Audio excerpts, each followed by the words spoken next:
Hello everyone, सो लाया हूँ मैं आपके लिए इंपॉर्टेंट ऐसी क्लास जो आपके लिए वेरी हेल्पफुल है क्योंकि मैं इस क्लास में दूंगा आपको एक तरह से इंटेरोगेटिव से लेकर के assertive, imperative and all other questions जो आपके किसी ना किसी एग्जाम के लिए वेरी हेल्पफुल है, जो किसी न किसी एग्जाम में वेरी हेल्पफुल है। और ये क्वेश्चंस आपके इंग्लिश से रिलेटेड है और ये इंग्लिश के क्वेश्चंस आपके SSC, CGL, CPO, CHSL, TET, CTET, all other जितने भी कॉम्पिटिटिव एग्जाम्स हैं उनमें पूछे जाते हैं।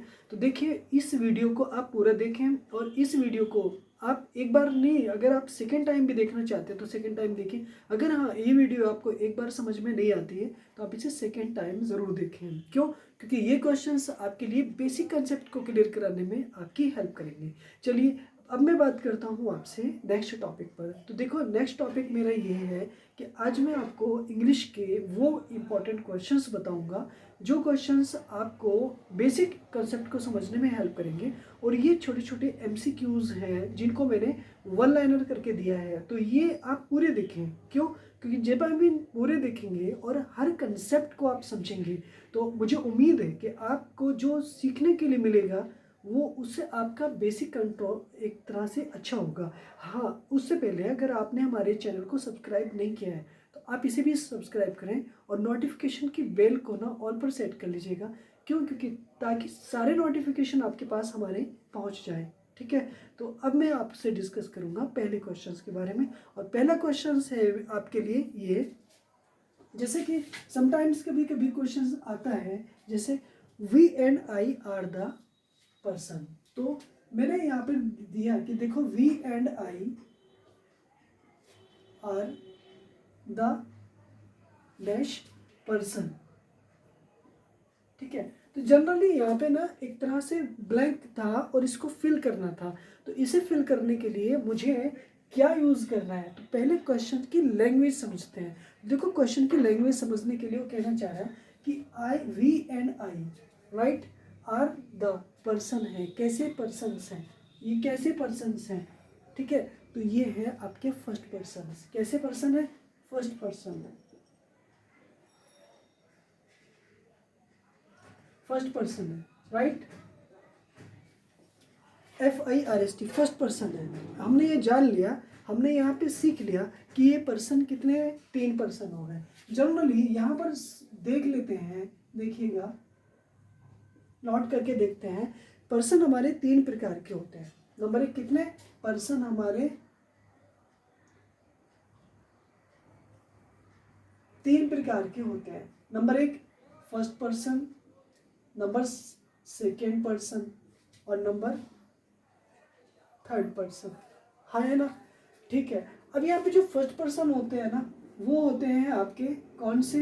We and I. जबकि सेकंड पर्सन होते हैं कौन? हमारे यू। जबकि थर्ड पर्सन होते हैं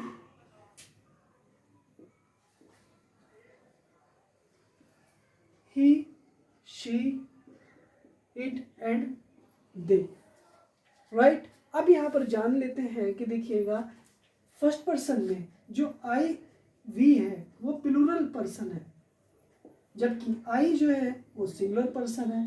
यहाँ पे ये सिंगुलर भी है और प्लूरल भी है, जबकि ये तीनों सिंगुलर है और ये वाला प्लूरल है, राइट। समझ गए ना? ठीक है, तो मेरे बच्चों, आपने ये जान लिया कि पर्सन हमारे 3 प्रकार के होते हैं। Number 1 first person, second person और थर्ड पर्सन। यानी फर्स्ट पर्सन का प्लूरल होता है वी और सिंगुलर होता है आई, और सेकेंड पर्सन का जो सिंगुलर और प्लूरल दोनों ही होता है कौन? यू। और ही, शी, इट जो होते हैं वो सिंगुलर पर्सन होते हैं और दे जो होते हैं वो प्लूरल पर्सन होते हैं। हाँ, है ना? राइट। इतनी बात मुझे उम्मीद है समझ आ गई होगी। ठीक है, बट इनका यूज कहाँ पर होता है? ये एज ए प्रोनाउन यूज होते हैं। क्या यूज होते हैं? प्रोनाउन यूज होते हैं। प्रोनाउन क्या होता है?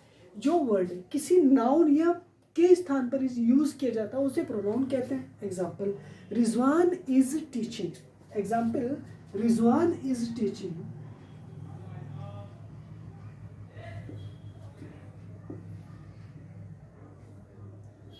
Rizwan sir is teaching, right now. ठीक है।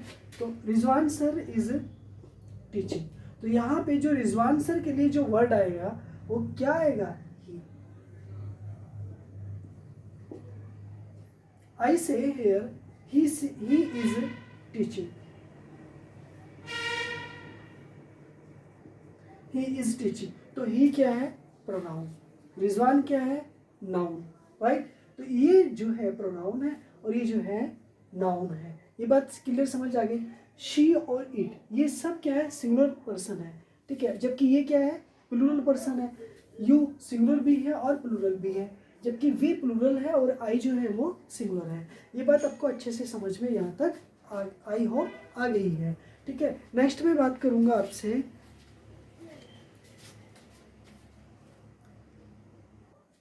ओके ना। तो देखो सेकंड सेंटेंस आपके लिए ये है और इस सेंटेंस में आपसे ये बोला गया है कि I told my sister that she was a good girl. It means ये हुआ कि अब मुझे यहाँ ये बताना है कि देखिए ये कौन सी स्पीच है, डायरेक्ट स्पीच या इनडायरेक्ट स्पीच। तो देखो मेरे बच्चों, यहाँ पर आपको ये याद रखना है कि जब कभी भी आपको ऐसे कंजक्शन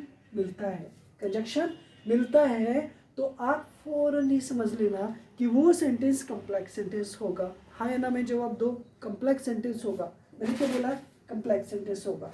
तो कम्प्लेक्स सेंटेंस होगा तो सिंपल सी बात है, तो वो क्या होगा, इनडायरेक्ट स्पीच होगा। हाँ या ना, बिल्कुल ठीक है। तो मैं सबसे पहले यहाँ पर लिख देता हूँ, इसका आंसर मैं आपको बता देता हूँ कि ये एक इनडायरेक्ट स्पीच है, इनडायरेक्ट स्पीच है, इनडायरेक्ट स्पीच है। ये बात क्लियर हो गई, हाँ है ना, ठीक है। बट ऐसे हालात में अब मैं क्या करूँगा कि इनडायरेक्ट स्पीच है तो फिर क्यों है। तो देखो इनडायरेक्ट स्पीच होने के बहुत सारे रीज़न हैं। जैसे नंबर 1, यहाँ पर टोल्ड का यूज़ हो रहा है, तो दूसरी बात ठीक है। फिर उसके बाद कंजक्शन दैट का यूज़ हो रहा है, हाँ है ना, ठीक है। तो पहली बात ये हमने जान लिया कि टोल्ड का होना ज़रूरी होता है, यानी कि सेड को एक रिपोर्टिंग वर्ब है उसको हम टोल्ड में चेंज करते हैं और उसके बाद कंजक्शन दैट का यूज़ होना ज़रूरी है। हाँ, बट इसके अलावा आपको इन्वर्टेड कोमास का यूज़ नहीं किया जाता है। नंबर 1 सबसे बड़ी बात तो छिपी थी कि इन्वर्टेड कोमास का यूज़ नहीं होता है, ठीक है, का यूज़ नहीं होता है, का यूज़ नहीं होता है। किसमें, इनडायरेक्ट स्पीच में। रुकिए, डायरेक्ट स्पीच में तो होगा, बिल्कुल होगा। डायरेक्ट स्पीच में इन्वर्टेड कोमास का यूज़ होता है, जबकि इनडायरेक्ट स्पीच में इन्वर्टेड कोमास का यूज़ नहीं करते हैं मेरे प्यारे भाई, समझ गए, ठीक है। अब यहाँ पर बात करेंगे, देखिए सबसे पहले टोल्ड आ गया। नंबर 1 नोट करके मैं लिखूंगा अगर पॉइंट, तो टोल्ड किसकी जगह आया, बराबर किसकी जगह, सेड टू की जगह। हाँ या ना में जवाब दो। बट क्यों आया, क्योंकि यहाँ पर ऑब्जेक्ट दे रखा है।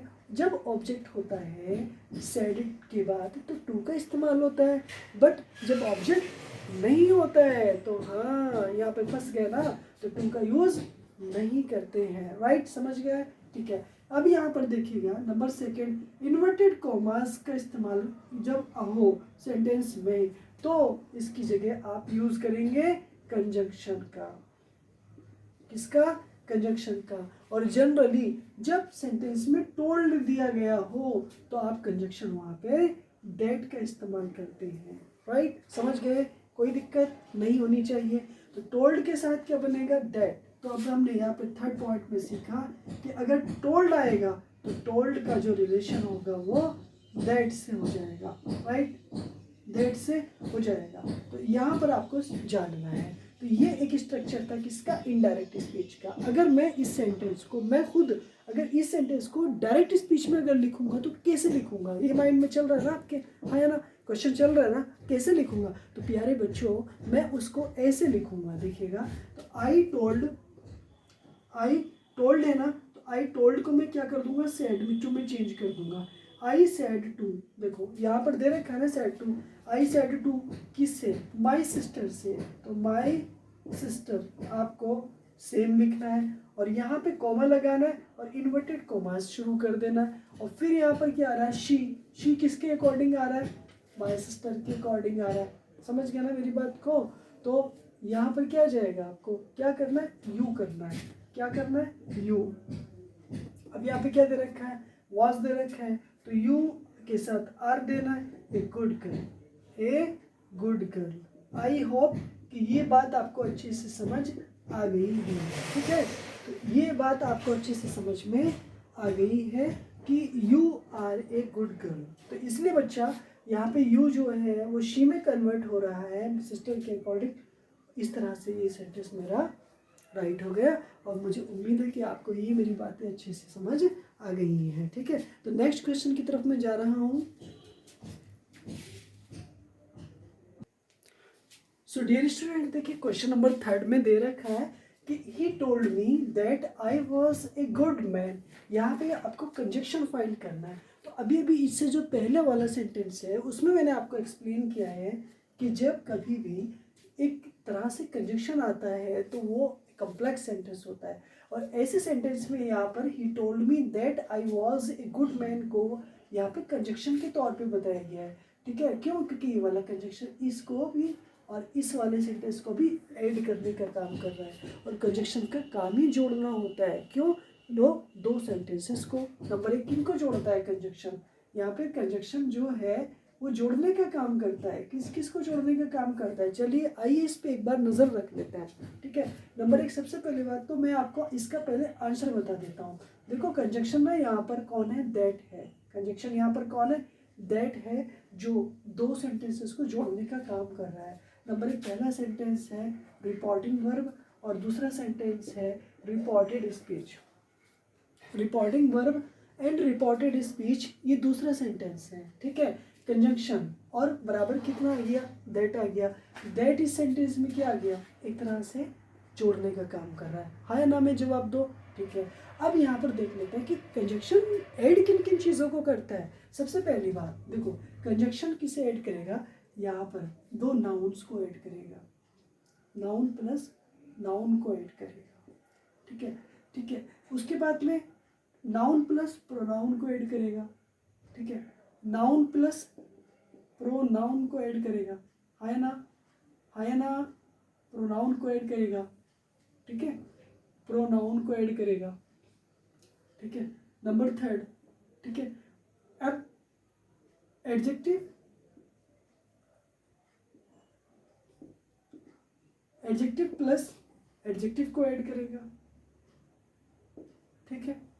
नंबर 4 आपका वर्ब प्लस वर्ब को ऐड करेगा।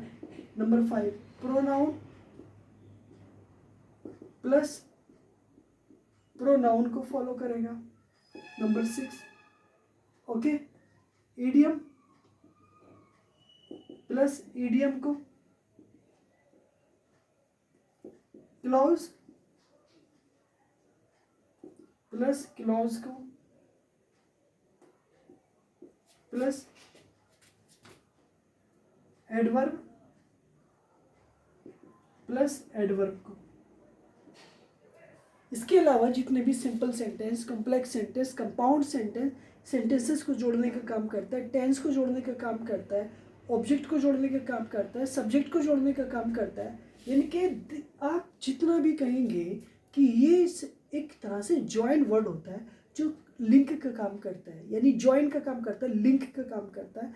किसी भी चीज़ को ऐड करने का काम किसका है, कंजक्शन का। और कंजक्शन क्या है, एक पार्ट्स ऑफ स्पीच है, और टोटल पार्ट्स ऑफ स्पीच कितने होते हैं, टोटल पार्ट्स ऑफ स्पीच होते हैं आपके 8। How many, 8। याद रखेंगे ना, टोटल पार्ट्स ऑफ स्पीच होते हैं आपके 8 in English language, in English grammar, okay. कोई दिक्कत, इन इंग्लिश ग्रामर,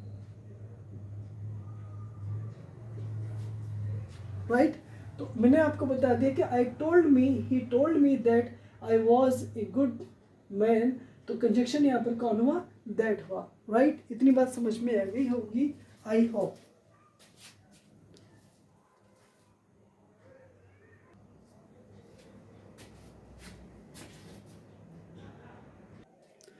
सो देखिए, she told me that he was working now. तो इस पूरे सेंटेंस में हमें कमी निकाल फाइंड करनी है कि एरर कहाँ पर है। तो देखो प्यारे बच्चों, एरर कहाँ पर है वो देख लेते हैं। देखो पहली बात तो ये है कि ये सेंटेंस इनडायरेक्ट स्पीच में है, हाँ या ना? बिल्कुल सही बात है। जैसे कि टोल्ड यहाँ पर दे रखा है, सेड को टू में चेंज किया है, सेड टू को क्योंकि ऑब्जेक्ट दे रखा है। कंजक्शन यहाँ पर कौन है? दैट। अभी अभी पिछले सेंटेंसेस में भी मैंने बताया है, ठीक है। ही वॉज वर्किंग नाउ। अब यहाँ पर देखो, कुछ वर्ड्स ऐसे होते हैं जिन्हें हम चेंज करते हैं जब हम डायरेक्ट से इनडायरेक्ट में चेंज करते हैं। तो उनमें से ना एक नाउ एक ऐसा वर्ड है जिसे हम चेंज करते हैं, ठीक है।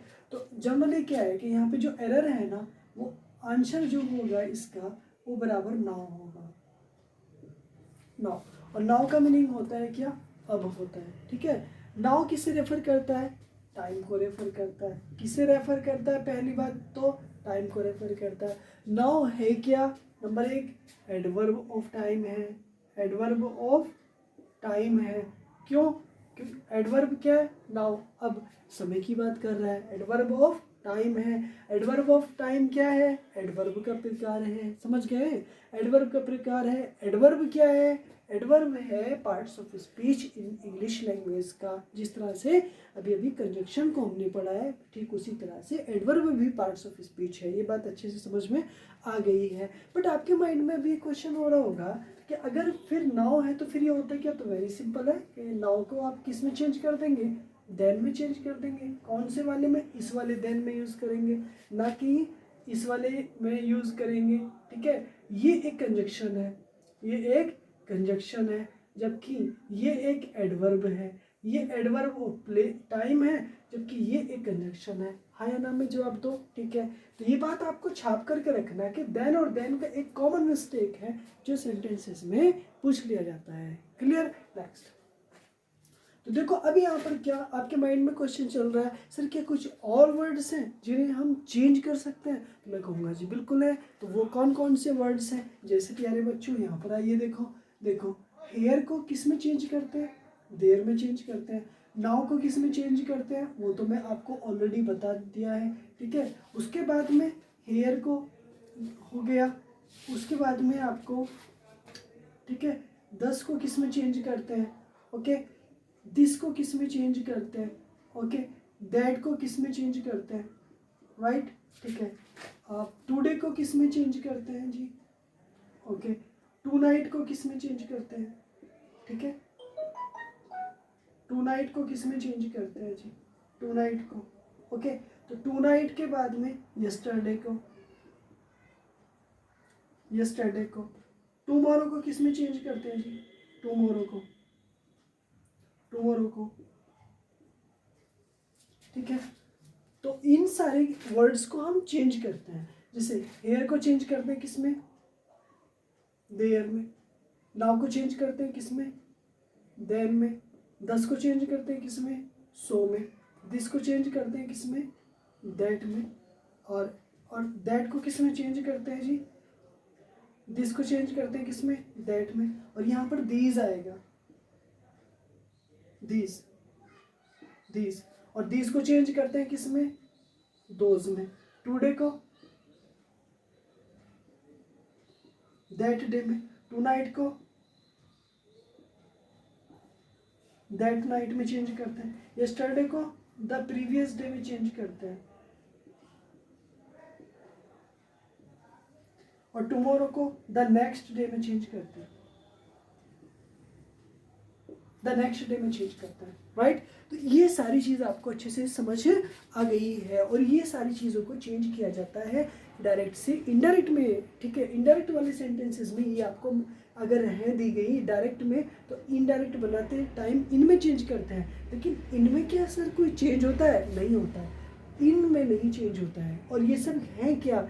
ये है एडवर्ब ऑफ, एक तरह से समय की बात कर रहा है, प्लेस की बात कर रहा है, ठीक है। तो इनकी बात कर रहा है, प्लेस एंड टाइम ये दोनों हैं, और ये सब एडवर्ब हैं। इसी तरह से कि अगले क्वेश्चंस में लेकर के आऊँगा ये देखो 4 क्वेश्चंस थे, अगर मैं सारे क्वेश्चंस लेकर के आता हूँ तो मेरी वीडियो बहुत ज़्यादा लेंथी हो जाएगी, फिर आप नहीं देख पाएंगे। इसलिए मैं आगे के क्वेश्चंस कल लेकर के आऊँगा नेक्स्ट वीडियो में, तो आप वो ज़रूर देखें। क्यों? क्योंकि उनसे रिलेटेड आपको बहुत ज़्यादा बेसिक कंसेप्ट समझने में मदद मिलेगी, आपको हेल्प मिलेगी। तब तक के लिए अगर वीडियो एक बार में समझ नहीं आई है तो आप इसे दोबारा देखिएगा और वीडियो को लाइक ज़रूर कर दिया करें। चैनल पर नए हैं तो सब्सक्राइब करें, मेरी वीडियो को लाइक करें, शेयर करें अपने दोस्तों में ज़्यादा से ज़्यादा। और लाइव क्लासेस, ऑनलाइन क्लासेस जल्दी सेटअप शुरू करने वाले हैं, और इस चैनल पर ज्वाइन रखें, अपनी पढ़ाई को करते रहें। आप चाहे बोर्ड एग्ज़ाम के स्टूडेंट्स हैं या कम्पिटिटिव एग्ज़ाम के, हमारे इस प्लेटफॉर्म पर आपको बेहतर एजुकेशन देने का एक बेहतर प्लेटफॉर्म रहेगा, जो आने वाले फ्यूचर में आपकी लिए बहुत हेल्पफुल है। तब तक के लिए मैं आपसे अगली वीडियो तक के लिए इजाज़त चाहता हूँ। मिलता हूँ मैं आपसे नेक्स्ट वीडियो में, तब तक के लिए अपनी हेल्थ का ध्यान रखिएगा। Bye bye.